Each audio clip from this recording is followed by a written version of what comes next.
Hi, and welcome to Finding Your Way Through Therapy. I'm your host, Steve Bisson. The goal of this podcast is to demystify therapy, what can happen in therapy, and the wide array of conversations you can have in therapy.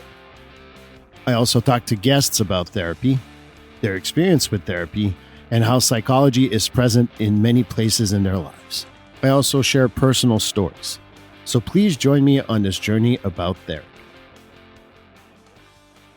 Well, hi, and welcome to a special episode of Finding Your Way Through Therapy. I am Steve Bisson. This was not planned. I hesitated actually to record this. Spoke to my therapist, told me that I had to wait a few days before kind of making my decision so I don't regret it. And ultimately, I came to a conclusion that I want to do it in one take. If it sucks, it sucks. If it doesn't, it doesn't. I don't really care. But I also want to be able to tell my story, be able to be vulnerable, and just humanize therapists because we're people and we go through stuff too. So the reason why I'm doing this, it's about a week removed from the event. For those of you who didn't hear, there was a flight from LA to Boston that had an incident on March 5th, 2023. And I was on there with my girlfriend and my two kids. When I got on the flight, I had actually noticed him just because he had very thick sunglasses on. And part of me was like, I didn't feel comfortable. And I know people are going to say that's hindsight, but ultimately, I really did see that. And I sat down. My two kids are sitting in the seat in front of me with a woman next to them. I'm sitting with my girlfriend behind them. And there's a woman next to my girlfriend. I have the outside seat. So flight goes off without a hitch. We end up being in flight for, I don't know, I can't remember how much time we were up there, but about 45 minutes left before the flight. I decided I'm going to go to the bathroom. The woman next to my girlfriend woke up and I said, okay, I'll just go to the bathroom before we land. So I get up to go to the bathroom. He happened to be the gentleman right before me.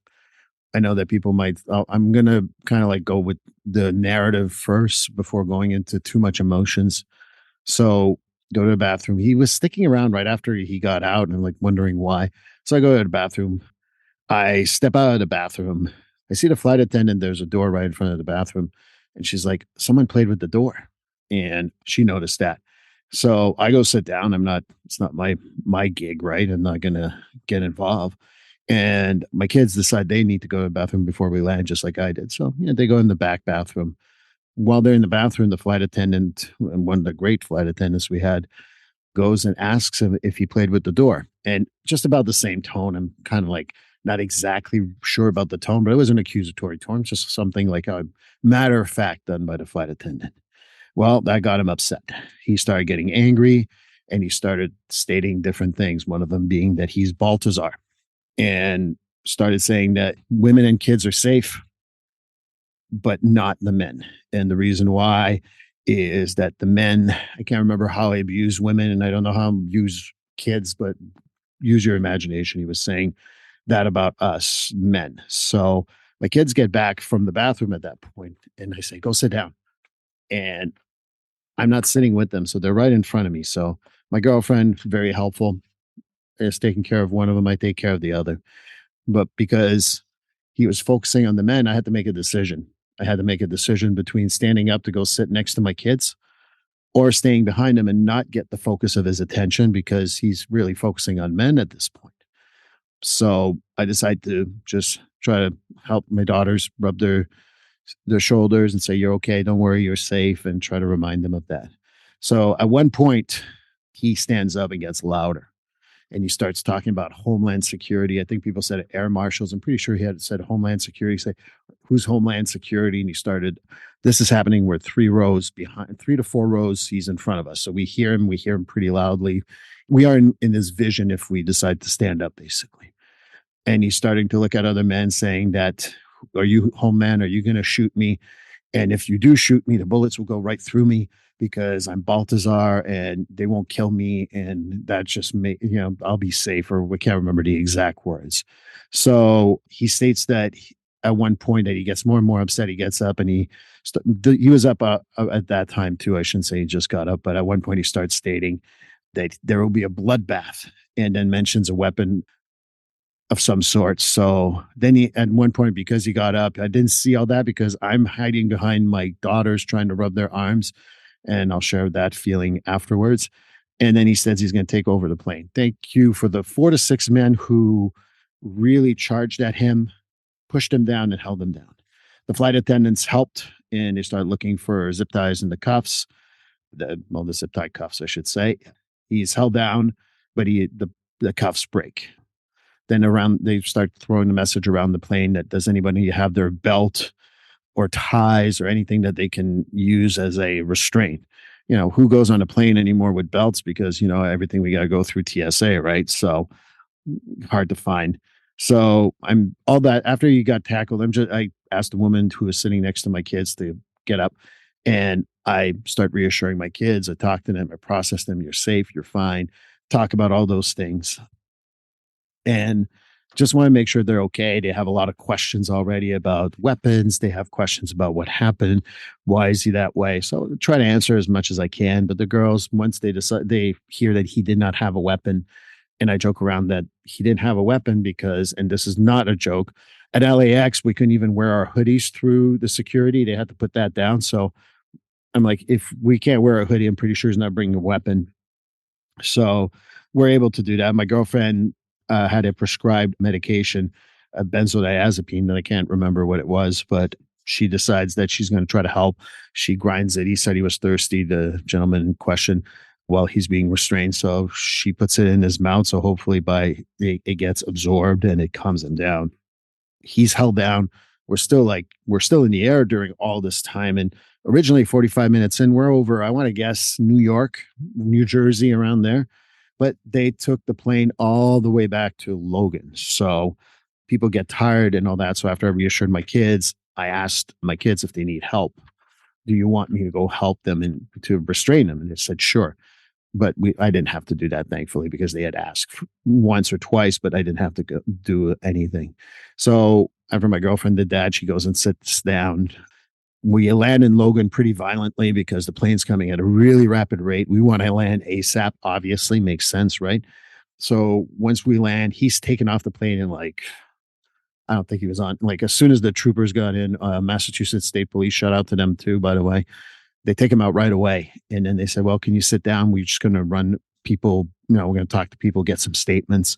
Some people had videos. So the state troopers needed that. And they asked for more info. And the only thing I really offered is that if someone was saying something that was not accurate, I kind of did correct them. So once the troopers, or as we say in Massachusetts, the troopers have, leave the plane, we're told to leave, and we all leave. People are supporting each other. People are very nice to each other. And the flight attendant says something to the effect of, thank you for flying United, which seems, I'll get back to that too. So a few things that I want to mention, because this is what happened. I want to give you the facts as much as I can without putting my little messages in there, right? So here's my thoughts in regards to that. So the flight attendants were calm. They were amazing. They did a fantastic job, considering, I will be honest, and I didn't see him with a weapon. I did not see it when I was in the bathroom. I didn't see him going towards anyone with the weapons because, again, I'm cowering behind the seat so that he doesn't see me, because he is targeting men. But the flight attendants try to calm the situation down. They did everything they can. They were helping as much as they can, and they did a fantastic job, because I'm sure that there probably is some training in regards to emergency situations. I'm pretty sure they never had to go through that exact situation. So bravo and kudos to all of them for handling it well. Happy the flight attendant did not get stabbed that I know of, and things went out okay that way. For the 4 to 6 men who ran and held them down, thank you. I tried to shake hands with everyone when they went back to sit down, but I will never be able to thank them enough for what they did. People next to me, some of them were upset. Some people were struggling. And, I've worked crisis work for about 15 years. So I went into a mode where again, because I want to be very mindful that I cannot diagnose someone I don't know, I was thinking there might be a mental health issue there. And if you want to laugh the way I said it, that's fine too. So, I start someone one of the women in particular was afraid of flying. And obviously this didn't help. So I tried to talk to her. I talked to other people who were like having a rough time trying to just calm everyone down, including after I took care of my daughters, which were my priority, right? So to care, but that was really good. And people stayed really calm. And I'm very happy for that. The few things that I want to mention that I got, and it may be hard for me to get to this point, but I figured vulnerability and being truthful in regards to what we went through goes a long way. So the first question I have is why didn't we land before Logan? Because we knew we would get tired. The zip ties had broken, and we're like I said, we went over New York. I know there's a couple airports there. We were near Hartford. There's an airport there. There's an airport in Worcester. There's an airport, smaller airports on the way. And why did they insist on doing the 45 minutes to Boston? I'll never quite understand that. That's not for me to respond, but this is something that I really wanted to share because it got me frustrated. We only had one pair of zip tie cuffs on the whole plane. Why am I frustrated by that? Well, if there were two people who were acting out or trying to take over a plane or what have you, we were proverbially fucked. And yes, I swore, but it was just the frustration I had that we only had one pair. It was so scary in regards to that. It's because the cuffs broke, so they had to do other things. So also, like again, there's no like order here. I'm just telling you my thoughts here, and I did write them down. But the other thing that came to like when we finished this, oh, thank you for everyone who helped, particularly those who, and then thank you for flying United. I thought that was the most insulting thing I heard. And the reason why is that we went through a lot. And I didn't like, I think that people who acted bravely like they did is they went through even more to me. I frankly don't think of me as going through a whole lot. But thank you for flying United seems like and I know the flight attendants are going through their own stuff too. It's not that I'm insensitive to that. But at the same time, like it could have been a little better, right? Could have been like, oh my God, I hope you're going to get an email from us. Or if you need crisis resources or whatever. No, nothing of that. Thank you for flying United. And we get off the plane and we get on a merry way. Except for those who had the videos and wanted to give statements. So I didn't quite understand that. And I'm still a little frustrated in regards to that, right?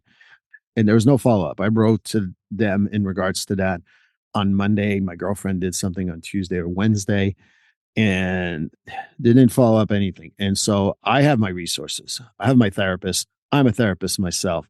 My therapist helped me. I was reaching out to people anyway. But ultimately, why aren't they reaching out to us? And yes, if you feel Attack United, it's not my goal, but I want to tell you that you failed us by doing so. And I wish that happened. The things I'm grateful for besides that is just having a bunch of people who are just united. It was very helpful to see that. My brain went into crisis mode, as I said. The one thing that my therapist made me understand is that what also is painful for me is that I've had other traumas, not on a plane like this, but other traumas in my life. And, a lot of it brings shame, right? And this one brought me shame because if I took care of my kids, then I felt shame that I didn't help the men who bravely held them down. And if I did help them out, I would have been ashamed that I wasn't there for my kids.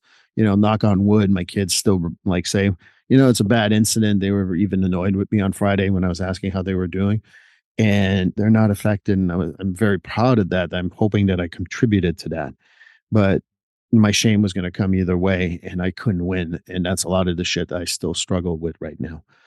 The sadness of the whole thing, because for me, it's just a sad statement of what happened.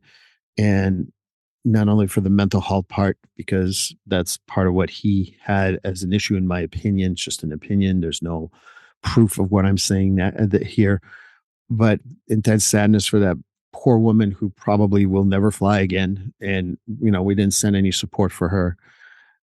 Even for me, who has all the resources, pretty rough for me too. And I'm sure there's other people who found that rough. Didn't find it rough. That's great. And, Yes, I think that what the men did was brave, even though they said they just did what was right. They did absolutely what was right, but doing what was right is tough. And I give them a lot of credit for that. The flight attendants keeping the situation as calm as they possibly could, give them a lot of credit. Still don't understand why we had to go 40 minutes in flight with this situation instead of landing somewhere else. The other thing that's going to be very vulnerable for me to say is that I was calm. I was fine on Sunday, even making jokes on the way back in the car, and dark humor really helped. My kids participated, my girlfriend participated, and I was fine Monday when I wrote that email to United. But by Tuesday morning, I was dry heaving. And to put that in perspective, I truly haven't had any problems with my digestive system in that way for many years. I can't even count them the years, 15 years or so. And I dry heaved a lot on Tuesday. I've dry heaved on Wednesday, Thursday, Friday, Saturday. Today's Sunday. It's a week removed. I've dry heaved every day, even today. And that's a reaction, right? I've cried, and I'm surprised I haven't cried yet, but I think I writing it down and sharing with you was kind of like a good way for me not to cry, I guess, because I can keep my shit together sometimes. But I tell this story to a few people. I don't want to say this story just for the record. This is the last time I'll say this story. If you want to, if you're a friend of mine, if you're someone who knows me, I'm going to refer you to the podcast. The reason why my therapist says retelling the story won't help. And he's right. Damn you, therapist. Thank you, Joe. But, I think that what happens is that it's tough. You just become a human. I'm not immune to trauma because I'm a therapist. I'm not immune to the side effects of acute stress disorder because I'm a therapist. And, when I think about finding your way through therapy, I really wanted people to understand that we want to help as therapists, but we're therapists are human too. And I really, really wanted that to be shown. And I figured that this is the perfect place to talk about that. How am I going to be tomorrow, next week? I don't know. But I know that just talking about it felt good to share that with everyone. And if you have any questions that are not about the event, but how I'm feeling or anything like that, more than happy to share that. I'm not sharing any of my personal views in regards to certain things, but I will tell you how I feel. And that's what I will concentrate on. So that's it. I didn't know how I was going to finish the episode. This is going to be the end of the episode here. We'll go back to our regularly scheduled program next week. But I appreciate you guys listening. It's so tough sometimes to just be a human being because I want to be a professional. But even this week, having a few clients, one of the things I've always prided myself is that don't ask me any questions you don't want the answer to.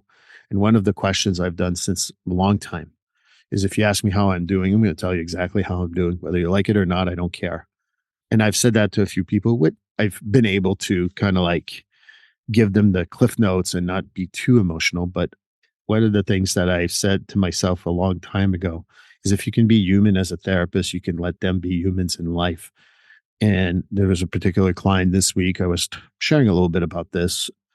And turns out that this client of mine started talking about their trauma that they had a couple of weeks ago. And they said, you talking about it just opened myself to I can be vulnerable with you.